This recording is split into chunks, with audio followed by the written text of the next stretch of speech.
लक्ष्मी सबसे ज्यादा प्रसन्न कौन से दिन होती है? जम के बोलिए जरा। शुक्रवार। तो शुक्रवार को लक्ष्मी सबसे ज्यादा प्रसन्न क्यों होती है? उसका प्रसन्न होने का कारण क्या था?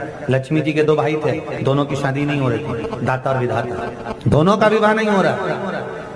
और दाता विधाता के लिए लक्ष्मी बड़ी परेशान थी, रोज नारायण से कहती थी प्रभु कुछ कृपा करिए, दाता विधाता का विवाह नहीं हो रहा, उम्र होती चली जा रही, इनका कुछ करिए प्रभु, आप नारायण आप कुछ तो कर सकते हो। भगवान नारायण ने तब लक्ष्मी से कहा एक काम करो, बेलपत्री के पेड़ के नीचे बैठकर लक्ष्मी तुम अनुष्ठान करो तुम्हारे भाइयों के विवाह के लिए। इसलिए आज भी हमारे हिंदू धर्म की रीति है कि बेलपत्री के पेड़ के नीचे शाम के समय लक्ष्मी का वासा होता है। इसलिए लोग इस बेलपत्री के पेड़ के नीचे तुम्हारा रात्रि को शाम को 6 बजे से लेकर रात्रि को 8 बजे तक तुम्हारा निवास। जैसे पीपल के पेड़ में देवताओं का निवास, आपको आप लोगों ने यदि पद्म पुराण पढ़ी होगी या सुनी होगी तो उसमें स्पष्ट कहा है पीपल के वृक्ष की गणना, ध्यान देना, पीपल के वृक्ष में सुबह 4 बजे से लेकर 7 बजे तक ब्रह्मा जी का वासा होता है। पीपल के वृक्ष में सुबह 7 बजे तक ब्रह्मा जी का वासा, 7 बजे से लेकर 10:30 बजे तक पीपल के वृक्ष में भगवान विष्णु का वासा हो। कितनी बजे तक?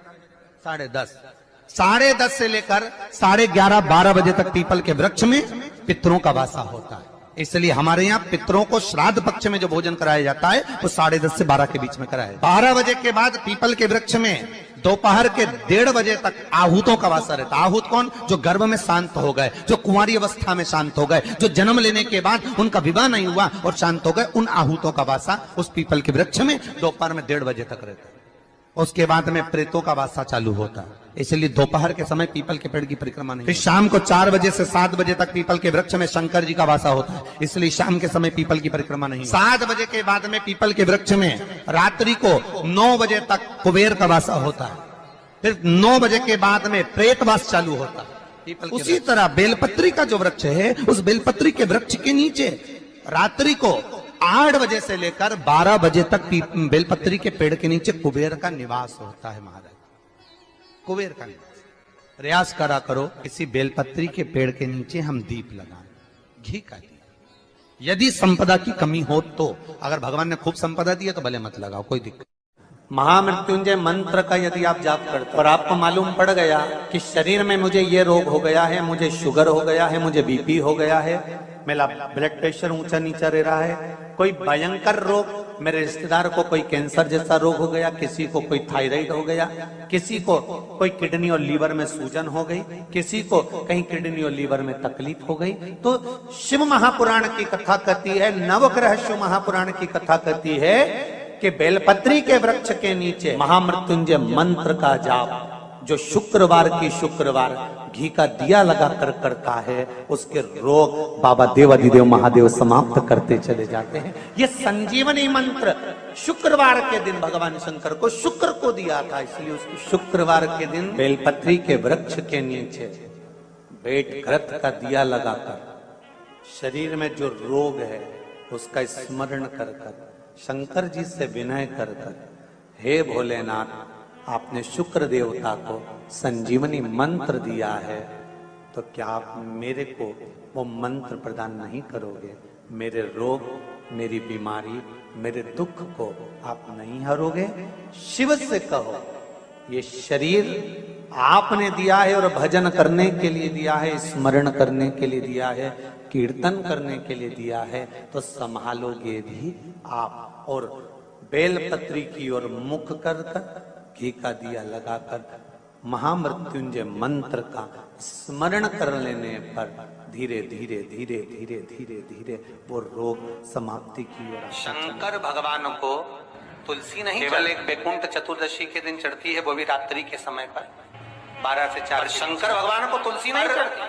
पद्म पुराण कहती है कि शंकर भगवान के मंदिर के बाहर जो तुलसी का वृंद लगाया जाता है, शिव जी के मंदिर के बाहर जो तुलसी का पौधा लगा रहता है या लगाया जाता है, उस तुलसी के पौधे में जितनी मंजरियां लगती हैं, उस मंजरियों में जितने दाने लगते हैं, उतने दाने गिन लिए जाएं और उतने समय का बैकुंठ का वास उस मनुष्य को प्राप्त हो जाता है महाराज मृत्यु के बाद। कितना विचित्र बात है, शंकर को तुलसी नहीं चढ़ती, पर शंकर के दरवाजे के बाहर शिव के द्वार पर जो तुलसी का पौधा लगा है, किसी ने लगाया है, किसी ने रोपित करा है, उस पौधे में जितनी मंजरियां लगी हैं, उस मंजरियों में जितने दाने लगे हैं, उस दाने जितने हैं उसको काउंट करा जाए, उसके बराबर उतने ही 1000 वर्षों तक उस जीवात्मा को वैकुंठ का वास मिलता। क्यों?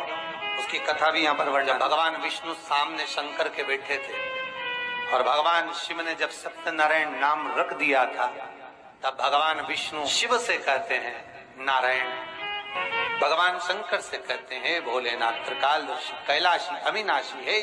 मेरे सारे विग्रह के साथ में लक्ष्मी मेरे साथ में। बहुत ध्यान देना मां, मैं अगर नारायण रूप में हूं तो लक्ष्मी मेरे साथ में, मैं राम रूप में हूं तो सीता मेरे साथ में, मैं कृष्ण रूप में हूं तो राधा मेरे साथ, मैं रंगनाथ रूप में हूं तो गोदा मेरे साथ में लक्ष्मी सदा विराजमान है। पर आज आपने मेरा जो सत्यनारायण नाम रखा है, मैं अपना संग किसको ले? तब भगवान शिव ने कहा, जब बाहर निकले जो रोपित मिले बस वही आपको समर्पित हो। तुलसी का पौधा रोपित था, उस तुलसी के दल को भगवान नारायण ने अपना संग बनाया।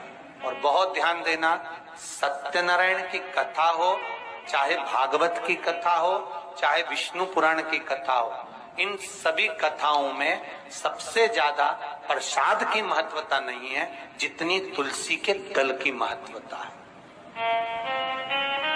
क्योंकि सत्यनारायण के साथ में हरि के साथ तुलसी का स्मरण। आज सुनते हैं तुलसी माता की चालीसा।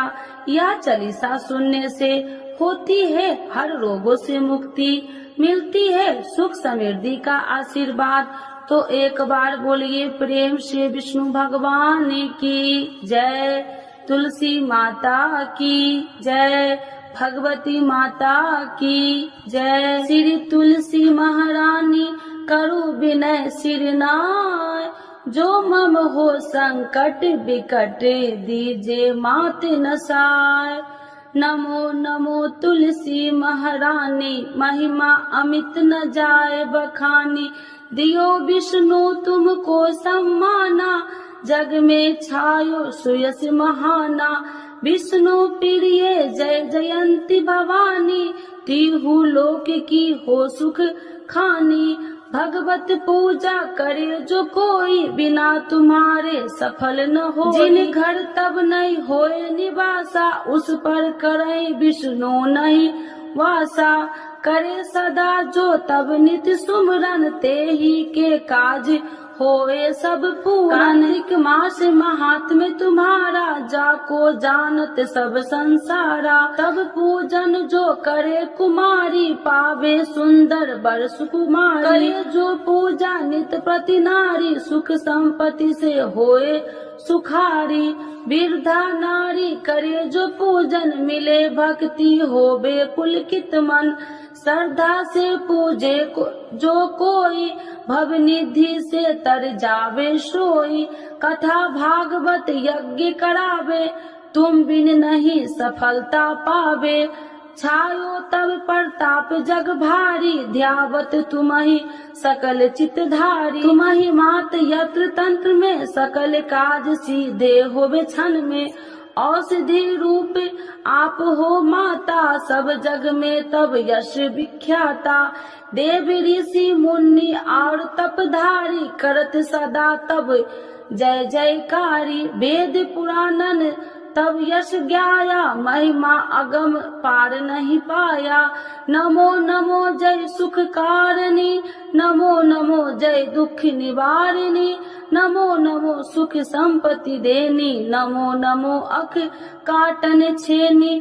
नमो नमो भक्तन दुख हरनी, नमो नमो दुष्टन मद छेनी। नमो नमो भव पार उतारिणी, नमो नमो परलोक सुधारिणी।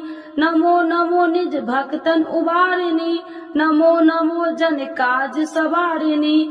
नमो नमो जय कुमति नशावनी, नमो नमो सब सुख उपजावनी। जयति जयति जय तुलसी माई, ध्याऊ तुमको शीश नवाई।